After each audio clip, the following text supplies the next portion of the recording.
السلام علیکم ورحمۃ اللہ وبرکاتہ، نحمده ونصلی علی رسولہ الکریم، اما بعد فاعوذ باللہ من الشیطان الرجیم، بسم اللہ الرحمن الرحیم، رب اشرح لی صدری ویسر لی امری واحلل عقدۃ من لسانی یفقہوا قولی۔ يا أيها الذين آمنوا إذا نودي للصلاة من يوم الجمعة فاسعوا إلى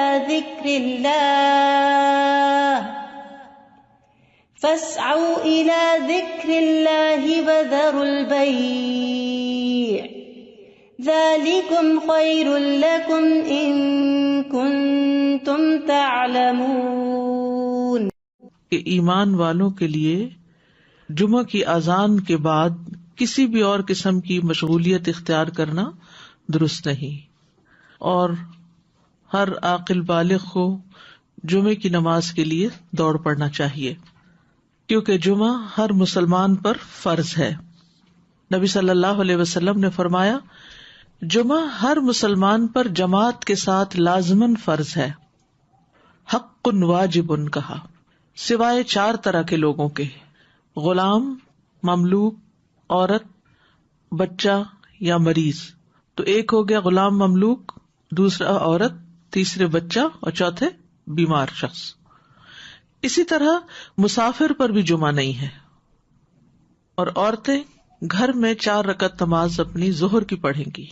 گھر میں جمعہ نہیں ہوتا، جمعہ جمع ہو کر ہی ہوتا ہے، مسجد میں ہوتا ہے، اور بڑی مسجد میں ہوتا ہے۔ عید کے دن جمعہ نہ پڑھنے کی رخصت ہے۔ ابو ہریرہ کہتے ہیں کہ رسول اللہ صلی اللہ علیہ وسلم نے فرمایا، تمہارے آج کے دن میں 2 عیدیں جمع ہو گئی ہیں، پس جو چاہے تو اس کے لیے یہ نماز عید جمعہ سے کافی ہوگی۔ جمعہ نہ بھی پڑھے تو ٹھیک ہے، عید کا پڑھنا لازم ہے، اور ہم تو جمعہ پڑھیں گے۔ یعنی آپ نے پسند کیا کہ جمعہ پڑھیں، لیکن جو نہ پڑھنا چاہے، ظہر پڑھنا چاہے، تو وہ بھی ٹھیک ہے۔ وہب بن کیسان سے مروی ہے، انہوں نے بیان کیا کہ ابن زبیر رضی اللہ عنہما کے دور میں جمعہ اور عید اکٹھے ہو گئے تو انہوں نے عید کے لیے نکلنے میں دیر کر دی، حتیٰ کہ دن کافی اونچا ہو گیا۔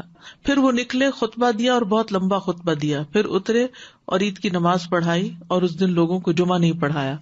یہ بات ابن عباس سے ذکر کی گئی تو انہوں نے فرمایا انہوں نے سنت پر عمل کیا۔ یعنی کہ باقی حدیثوں میں بہت سی چیزیں مماثلت ہیں، جو ایک ایک چیز کسی اور حدیث میں الگ سے بھی ملتی ہے۔ جو شخص جمعہ کے دن غسل کرے، جس قدر ممکن ہو پاکیزگی حاصل کرے، اور اپنے تیل میں سے تیل لگائے یا اپنے گھر کی خوشبو میں سے خوشبو لگائے۔ پھر اسی طرح مسجد کی طرف جلدی نکلنا چاہیے، کیونکہ جب امام نکل آتا ہے تو پھر اس کے بعد فرشتے نام لکھنے بند کر دیتے ہیں۔ پھر کثرت سے درود پڑھنا۔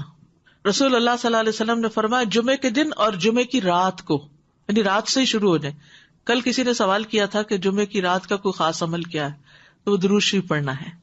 تو جمعے کی رات کو کثرت سے مجھ پر درود پڑھا کرو، پس جو آدمی مجھ پر 1 دفعہ درود بھیجے گا، اللہ اس پر 10 رحمت نازل کرے گا۔ اوس بن اوس روایت کرتے ہیں کہ رسول اللہ صلی اللہ علیہ وسلم نے فرمایا، بے شک تمہارے افضل دنوں میں سے جمعے کا دن ہے، اسی دن آدم علیہ السلام پیدا کیے گئے، اسی دن ان کی روح قبض کی گئی، اسی دن سور پھونکا جائے گا، اسی دن لوگ بے ہوش ہوں گے، اس لیے اس دن مجھ پر کثرت سے درود بھیجا کرو، کیونکہ درود مجھ پر پیش کیا جاتا ہے۔ یعنی یہ ایک اسپیشل ڈے ہے، اور اس میں اسپیشل کرنے کا کام کیا ہے کہ رسول اللہ صلی اللہ علیہ وسلم کو درود کا تحفہ بھیجا جائے۔ پھر سورۃ الکہف پڑھنا۔ نبی صلی اللہ علیہ وسلم نے فرمایا، جو جمعہ کے دن، رات کی بات نہیں، دن کی بات، من قرأ سورۃ الکہف فی یوم الجمعۃ، تو اس کے لیے دوسرے جمعے تک نور روشن رہتا ہے۔ اور پھر کیا کرو، وذروا البیع، خرید و فروخت چھوڑ دو، ذالکم خیر لکم، یہ تمہارے لیے زیادہ بہتر ہے، ان کنتم تعلمون، اگر تم علم رکھتے ہو، جانتے ہو۔ یعنی اللہ نے جمعے کی نماز کے وقت خرید و فروخت سے منع کر دیا، اور اس کو ان لوگوں پر حرام قرار دیا جن کو مخاطب کیا گیا کہ ان پہ جمعہ فرض ہے۔ یعنی یا ایھا الذین آمنوا سے شروع ہو کے اینڈ تک ایک کرنے کا کام بتایا گیا اور دوسرا چھوڑنے کا کام، اور وہ کیا ہے؟ پڑھنا فرض ہے، ایسے تجارت چھوڑنا فرض ہے۔ ٹھیک ہے، یعنی جب اذان ہو جائے تو خرید و فروخت ترک کر دو اور اللہ کے ذکر یعنی نماز کے لیے جلدی کرو. یعنی اگر کوئی سودا طے بھی پا رہا ہے تو بس وہیں ٹھپ کر دو. آپ نے یہ ایکسپیرینس کیا ہوگا سعودی عرب میں کہ بعض اوقات یہ ہوتا ہے کہ صرف پیسے دینے والے رہ جاتے ہیں. آپ نے ساری چیز بھاؤ تاؤ کر لیا, چیز لے لی, پیک کر لی, رکھ لی, اور ابھی پیسے دینے ادھر سے اذان ہوئی, وہ کہتے بس چھوڑ دو, چیز بھی چھوڑ دو, نہیں چاہیے پیسے, نکل پڑتے ہیں. یعنی جو بہت پرٹیکولر ہے, یعنی اس درجے کا حکم ہے کہ اس وقت کام چھوڑ دو. انسٹنٹ اسٹاپ, وذر البیع, یہ بھی فرض کے درجے میں ہے. تو اسی وجہ سے علماء کا اتفاق ہے کہ دوسری اذان کے بعد خرید و فروخت حرام ہے. اصل میں یہاں تو ہمارے ہاں مسجدوں میں ایک ہی اذان ہوتی ہے, لیکن جیسے اگر سعودی عرب میں آپ نے کبھی حرم میں جمعہ پڑھا ہو تو آپ نے دیکھا ہوگا کہ وہ ایک اذان ذرا آدھا گھنٹہ یا کچھ پہلے دے دیتے, وہ صرف ایک انفارم کرنے کے لیے کہ لوگ تیاری شروع کر دیں. لیکن جو ہی پھر امام بیٹھتا ہے اور اذان شروع ہوتی ہے تو اس کے بعد پھر کوئی خرید و فروخت نہیں, امیڈیٹ پہلے والی ہے. اس میں یہ کہ بعض علماء کا خیال ہے کہ یہ زوال کے بعد سے نماز جمعہ کے فارغ ہونے تک ہے, یعنی جو ہی سورج ڈھل جائے تو شروع ہو جاتا ہے خرید و فروخت بند. کچھ کہتے ہیں خطبے کی اذان سے نماز تک ہے. بہرحال جمعہ کے دن خرید و فروخت یعنی صبح میں کر سکتے ہیں, اس کے بعد بھی کر سکتے ہیں, لیکن اس پیریڈ میں نہیں کر سکتے. تو احتیاط یہی ہے کہ زوال کے بعد سے روک دیا جائے. بعض اوقات یہ ہوتا ہے کہ خرید و فروخت تو نہیں ہوتی لیکن جاب ہوتی ہے. بعض اوقات یہ ہے کہ کچھ لوگ یہ کرتے ہیں کہ اچھا ابھی تو اذان ہی ہوئی ہوگی, ابھی تو خطبہ چل رہا ہوگا, ہم نماز میں جا کے شامل ہو جائیں گے. تو نہیں, اذان کا وقت جو ہے وہ جمعہ شروع ہونے کا وقت ہے, اس میں پھر باقی کام چھوڑ دینے چاہیے. الا یہ کہ انسان پارک کر رہا ہے یا رش ہے یا راستے میں کوئی رکاوٹ آ گئی ہے, وہ الگ بات ہے. ذالکم خیر لکم ان کنتم تعلمون, یہ تمہارے حق میں بہتر ہے, یعنی خرید و فروخت چھوڑنا بہتر ہے اگر تم جانتے ہو. یعنی نماز پڑھنا زیادہ بہتر عمل ہے. اور اس لیے کہ اگر تم نے وقت پہ نماز نہ پڑھی وہ تو فوت ہو جائے گی, لیکن اگر تم نے تجارت چھوڑ دی اس وقت تو وہ تو بعد میں بھی ہو سکتی ہے, اس کا کوئی وقت مقرر تو نہیں ہے, وہ تو کسی وقت بھی ہو سکتی ہے. ایک تو یہ استاذہ جی کہ سورۃ الکہف کے بھی جیسے آپ نے بتایا, تو سورۃ الکہف کے لیے بھی کیا کچھ وقت مقید ہے؟ کچھ لوگ اس کو کہتے ہیں کہ it has to be before عصر. نہیں, مغرب سے پہلے تک پورا دن کا پورا دن, درود کے لیے بھی پورا دن. ٹھیک ہے, مغرب پہ وہ دن کا اختتام ہوتا ہے. ٹھیک ہے. اور دوسرا یہ جو جمعے کی بات آئی کہ وذر البیع, اب فار انسٹنس اب ڈپینڈ کرتا ہے نا, نیت والی بات ہے کہ اگر آپ نے جمعہ اٹینڈ کرنے کی نیت کی ہوئی ہے تو پھر آپ کا ہوگا. اب جیسے فار انسٹنس ہم یہاں ہوتے ہیں اور اگر کسی وقت ہم, عورتوں پر تو فرض ہی نہیں ہے نا جی, لیکن اگر ارادہ کیا ہوا ہے تو پھر اس وقت انسان سب چھوڑ کے چلا جائے. ٹھیک, جزاک اللہ خیر. ایک یہ سوال ہے کہ جب ہم فرائیڈے کی مارننگ اور نائٹ کہتے ہیں تو کیا وہ نائٹ جمعرات کی مغرب کے بعد شروع ہوتی ہے؟ جی صحیح. جی, دوسرا یہ ہے کہ اگر ہم آئے ہیں جمعے کی نماز کے لیے اور کسی وجہ سے ٹریفک میں پھنس گئے, خطبہ ہو گیا, تو اس کے بعد کیا ہم صرف 2 فرض ہی پڑھیں گے کہ پوری نماز پڑھیں گے؟ اچھا سوال ہے. اس پہ یہ ہے کہ بعض علماء کہتے ہیں کہ اگر کوئی دوسری رکعت کی رکوع میں شامل ہو گیا تو اس کا جمعہ ہو گیا. امام ابو حنیفہ کا قول یہ ہے کہ اگر اس نے سلام بھی پا لیا تو اس کا جمعہ ہو گیا, کیونکہ وہ بھی نماز کا حصہ ہے. حتیٰ کہ وہ یہ کہتے ہیں کہ اگر امام سجدہ سہو کر رہا ہے تو بھی جمعہ ہو جائے گا, یعنی پا لے گا. اگر کسی مجبوری کی وجہ سے کوئی سویا رہ گیا, کوئی کسی وجہ سے تاخیر ہو گئی تو جمعہ اس کو مل جائے گا. لیکن بہت سے علماء یہ کہتے ہیں کہ خطبہ بھی ضروری ہے کیونکہ یہ جمعے کا حصہ ہے, اور وہ یہ کہتے ہیں کہ اگر خطبہ نہیں اور جمعے میں شریک ہو گئے ہیں جیسے پہلی رکعت یا دوسری رکعت میں بھی, تو اس صورت میں پھر ظہر کی نماز یعنی امام جب سلام پھیر لے تو 2 رکعت پڑھنے کی بجائے 4 پوری کر لے. جزاک اللہ خیر. السلام علیکم.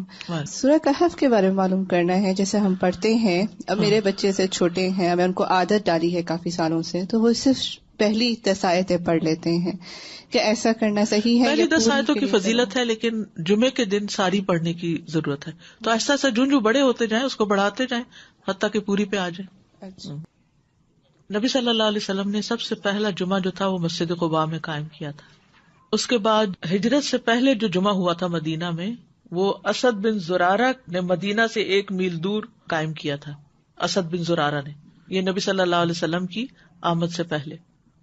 اسی لیے ایک صحابی تھے تو وہ جب نماز پڑھ چکتے تھے تو کہا کرتے تھے رحم اللہ ابو امامہ, اللہ ابو امامہ پہ رحم کرے. تو پوچھا کہ کون ہے وہ؟ تو کہا گیا کہ اسد بن زرارہ، کہ جنہوں نے سب سے پہلے مدینہ میں جمعہ قائم کیا تھا، یا مدینہ سے 1 میل دور.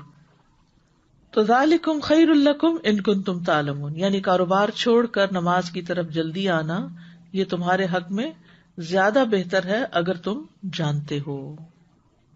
اہل ایمان کی صفت یہ بیان کی گئی ہے کہ جب ان کو اللہ کی طرف بلایا جاتا ہے، عبادت کی طرف بلایا جاتا ہے، تو پھر کوئی چیز انہیں مشغول نہیں کرتی اپنے اندر. سورۃ النور میں آتا ہے رجال لا تلہیہم تجارۃ ولا بیع عن ذکر اللہ واقام الصلاۃ وایتاء الزکاۃ یخافون یوما تتقلب فیہ القلوب والابصار.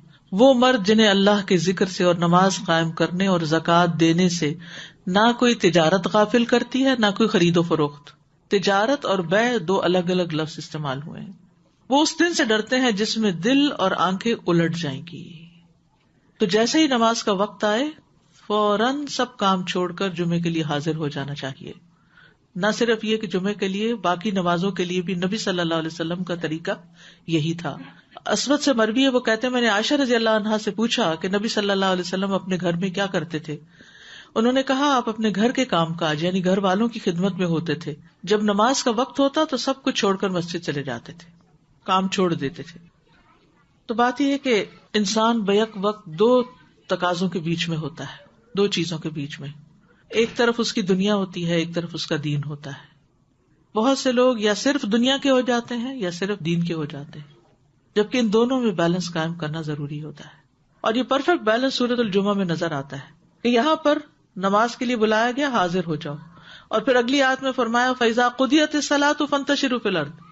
نماز پڑھ لی، عبادت ہو گئی، اجتماعیت ہو گئی، اب زمین میں پھیل جاؤ اور اللہ کا فضل تلاش کرو اور اللہ کا ذکر کثرت سے کرتے رہو تاکہ تم فلاح پاؤ. تو اس سے کیا پتہ چلتا ہے کہ دونوں چیزیں ضروری ہیں، دونوں ہی عبادت کی مختلف قسمیں ہیں. اس کے لیے تقسیم اوقات کی ضرورت ہے، ٹائم مینجمنٹ کی ضرورت ہے. کچھ وقت عبادت کے لیے اور کچھ وقت کام کاج کے لیے. جب اللہ سبحانہ تعالیٰ اس سے عبادت کا تقاضا کرے تو وہ عبادت کے لیے دوڑ پڑے، اور جب اس کی ضروریات اس کو دنیا کی طرف بلائیں تو اپنے کام کاج اور معاش کی طرف دوڑ پڑے. اسی طرح جب دین کی خدمت کے لیے بلایا جائے، دین کے پڑھنے پڑھانے کا وقت ہو تو انسان اس کی طرف دوڑ پڑے. اور جب بچے اور شوہر اور گھر والے ہمارے محتاج ہوں کھانے پینے کی اور ضروریات پوری کرنے کے، تو ان ضروریات کو بھی عبادت سمجھ کر پورا کیا جائے. تو اس طرح ایک حسین امتزاج قائم ہو جاتا ہے دین اور دنیا کے درمیان. یعنی نہ تو ہمارے سے یہ تقاضا کیا گیا کہ ہم دنیا چھوڑ دیں اور راہب بن جائیں، اور نہ ہی ہم سے یہ کہا گیا ہے کہ ہم سارے کا سارا وقت صرف عبادت میں ہی گزارے